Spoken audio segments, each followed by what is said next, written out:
Marriages across school boundaries take place and are a fact of life. The same applies to all contracts and transactions. As the laws of different schools are different, the question arises as to which law will be followed to determine the rights and duties of the contracting parties, and of husband and wife for that matter. A common ground is to be found. The same issue exists for international trade and sale of goods across different jurisdictions. The solution has been found in the adoption of uniform laws by international trading partners that have or are being rapidly accepted by all. As the schools of Islamic law are not willing to adopt uniform laws, or at least they have not reached that stage of development as yet, some kind of solution has to be found. A dispute arose between a Sunni husband and a Shia wife in the Indian subcontinent. That is, a dispute arose out of a marriage in which the husband and wife belonged to different sects. The court decided that the rules of the sect of the defendant will apply.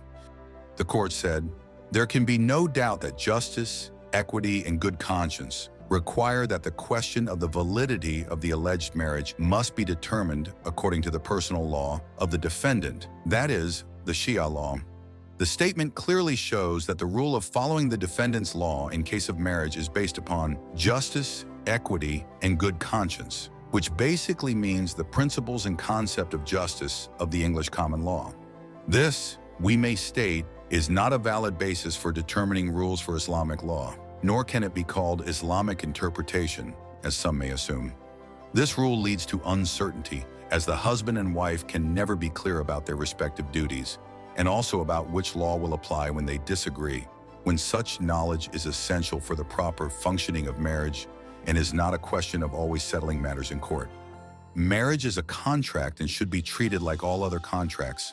Consequently, the law to be applied for disputes that come before courts and for determining the duties of the spouses should be the law of the school under which the contract has been concluded. The law of the school must be identified at the time of the contract, whether the marriage is solemnized by a registrar or by the civil court. This is just like including a clause in the contract that in case of dispute, the laws of the state of California will apply. For example, there are different schools within the Shias and also within the Sunnis, and intermarriages can adopt different forms.